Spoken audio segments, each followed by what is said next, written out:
자기소개서 자유 항목, 경험이 없으신 분들, 또 경력이 있으신 분들 뭘 녹여야 될 것 같으세요? 경험이, 경력이 많이 없으셔도 최대한 영끌 할 수 있습니다. 나는 나대로 붙는다.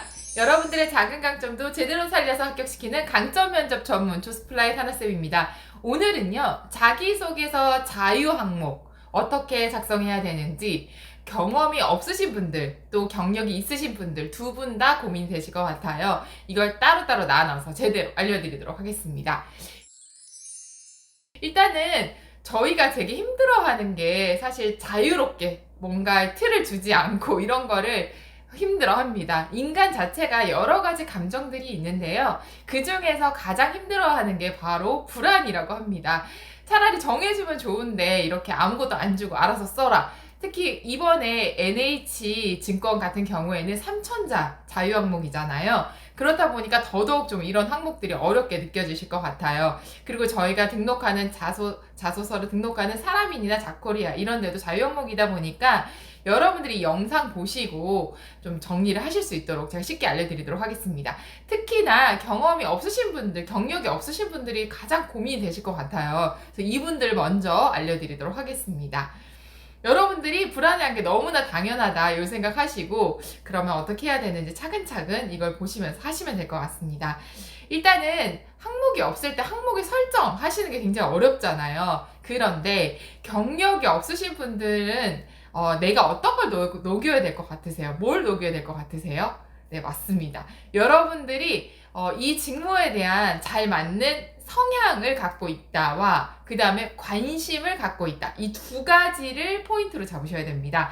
그러면 어렵게 생각하지 마시고요. 여러분들이 성향이 잘 맞다. 성향을 드러낼 수 있는 게 뭐가 있을까요? 네, 장단점 같은 거, 성격의 장단점. 그리고 어떻게 보면 성장 과정도 여러분들 성향을 드러낼 수 있습니다.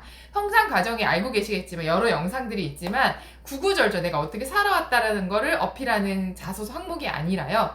이런 것들 하나의 경험을 통해서 이런 거를 깨달았다라는 어떻게 보면 성향 중에 하나를 어필하는 항목입니다. 그리고 성격의 장단점은 말 그대로 내 성향상의, 성격상의 장단점을 쓰는 거기 때문에 기본적인 이 구조가 괜찮습니다. 그래서 성장 과정, 장단점 이렇게 쓰시면 좋을 것 같고요. 그 다음에 내가 경력상은 없지만 준비했던 경험들은 있으실 것 같아요. 그래서 뭐 경험 및 대외 활동 이런 걸 쓰셔도 되고요. 학교 다닐 때 아니면 경험 및 교육상 이런 걸 쓰셔도 됩니다. 그러니까 일단 우리가 일한 경력을 밀 수 없는 것뿐이지 그동안의 아르바이트라든지 대외 활동이라든지 공부했던 과목 중에도 조금이라도 연결할 게 있다면 이 부분을 풀어주시는 게 좋고요. 그 다음에 뒤에 마지막에는 지원 동기와 입사 후 포부가 나오시는 게 좋아요. 그래서 중간에 대외 활동이나 이런 것도 없다라고 하시면 지원 동기 항목을 써주시면 되고요. 그 다음 마지막 항목으로 입사 후 포부 4개 정도가 좀 포멀하다고 보시면 됩니다. 그러면 아까 말씀드렸듯이 지원 동기 어떻게 쓰냐 이것도 고민되실 거잖아요. 근무 경력이 없으신 분들은 사실 직무에 연결하시기가 명쾌하진 않아요. 그때 관심을 쓰시면 되는데 이 관심을 러프하게 관심 있었다라고 쓰지 마시고요. 구체적인 이슈와 팩트를 가지고 관심을 쓰시면 됩니다. 예를 들어 볼게요. 저희가 뭐 증권사 업무직에 지원을 한다고 했을 때 증권사, 금융권에 관련된 경험이 없으신 분들 계시잖아요. 이런 분들은 실제로 증권업에 대한 내 관심이 생겼고 그 다음에 그 관심을 갖고 보다 보니까 많은 사람들이 이제 투자에 대한 생각이 바뀌어서 올해 데이터를 보니까 이만큼 전체적인 증권사의 매출이 늘었다. 이용하시는 분들이 많이 늘었다. 그래서 나는 앞으로 이 업계가 성장할 거라고 생각을 하고 실제로 제가 이러이러한 아르바이트 또는 이러이러한 학교 생활을 하면서 실제로 이런 고객을 응대하거나 또 꼼꼼하게 업무 처리하는 역량을 가지고 있어서 이런 제 성향적인 부분을 가장 잘 녹일 수 있는 업종이라고 생각을 했고 이 발전하는 업종에서 나도 이런 부분을 어떻게 해가고 싶다 이런 쪽으로 관심을 쓰시는데 그 관심을 억지로 연결하시는 게 아니고요. 이 관심을 왜 갖게 됐는지가 굉장히 중요해요. 그래서 내가 이런 부분을 보다 보니까 이 업계가 성장할 거라고 보았고, 그리고 그 데이터가 뭔지, 내가 찾아본 그 기사가 뭔지, 이 회사가 실제로 업계에 얼마큼 성장하고 있는지, 이런 구체적인 정보를 가지고 관심을 갖고 있다 정도로 연결하셔도 충분히 매력적입니다. 그 다음으로는요, 저희가 대단한 경력이 없지만 경력자분들과 경쟁을 하려고 하면요, 이 4개 항목이 약간 일관성 있게 이어지시는 게 좋아요. 그래서 아까도 지원 동기에서 이런 관심을 가지고 있고 성향적으로 이런 부분을 관심을 가졌기 때문에 잘할 수 있다라고 말씀을 드렸잖아요. 그래서 입사 포부도 그냥 무턱대고 입사해서 첫째 이거 하겠다, 둘째 이거 하겠다 이렇게 하는 게 아니라 내가 관심을 가졌던 부분에 대한 입사 포부를 쓰시는 게 좋아요.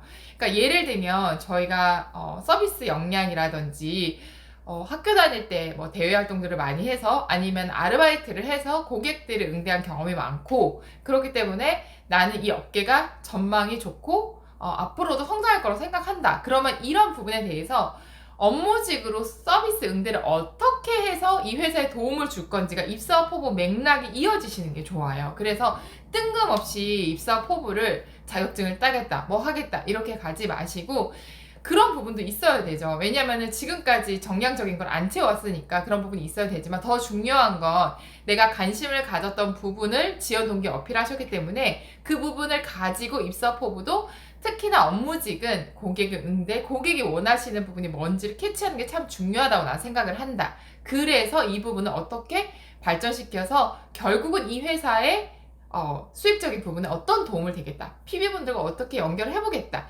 이런 부분이 나오시는 게 전체적인 그림에서 좋은 맥락이라고 생각하시면 됩니다.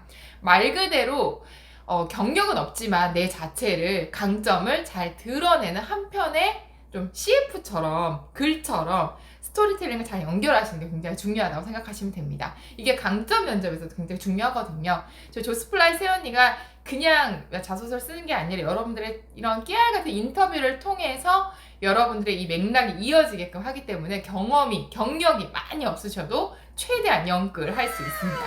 그러면 이제 바로 경력이 있으신 분들 자소서를 어떻게 써야 되는지 말씀을 드릴 텐데요.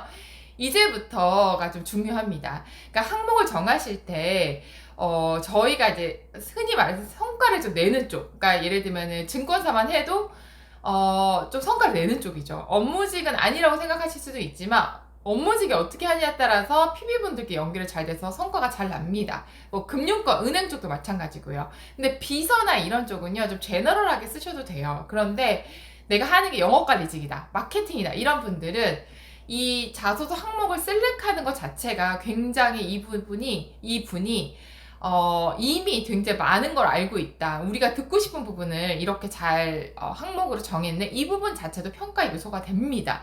그래서 여러분이 어떻게 하시는 게 가장 좋냐면요, 여러분들이 지금 지원하시고 있는 업계가 마케팅이라고 한다면 최근에 나왔던 이 마케팅의 탑5 회사들이 자소서 항목을 하나하나 들어가셔서 쫙 모아보세요. 그러면 이 업계에서 자주 물어보는 항목들이 나올 거예요. 그럼 그 항목들을 추렸을 때 내가 내 경력에서 어필하기 좋은 항목들을 골라내는 거죠. 그래서 그 항목으로 구상하시면 업계의 고민은 사실 굉장히 비슷하거든요. 그래서 또 예를 또 든다면 내가 영업관리직을 해. 그럼 영업관리직에 내가 지원하고자 하는 업계가 뭐 이런 업계야. 그럼 이 업계에서 탑5가 어떤 질문을 했는지 최근 거를 찾아보시고 그걸 일단 모은 다음에 내가 조금 유리한 것들을 가지고 구성을 하시는 게 가장 유리합니다.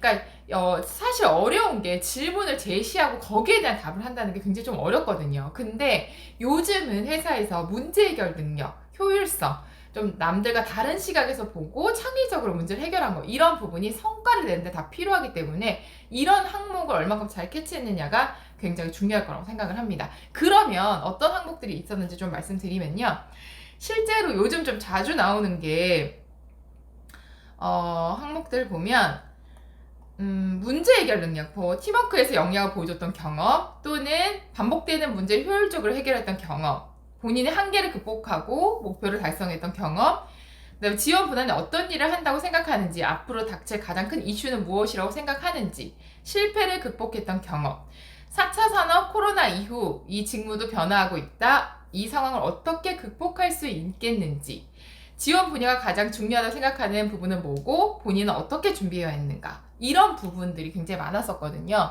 그러니까 다양하게 있지만 이 산업 분야에서 많이 나왔던 항목들을 추려보시는 게 가장 좋을 것 같습니다. 네, 오늘 제가 자유 항목 자기소개서 어떻게 써야 되는지 말씀드렸는데요. 영상 좀 도움이 되셨나요? 영상 도움이 되셨다면 구독, 좋아요 부탁드리고요. 저희 조스세연이의 강점 컨설팅, 자소서, 면접 필요하신 분들은 아래 링크 봐주시면 좋을 것 같습니다. 여러분들이 작은 경험, 강점도 제대로 살려서 원하는 기업으로 합격할 수 있습니다. 나는 나대로 붙는다. 다음 영상에서 만나요. 안녕!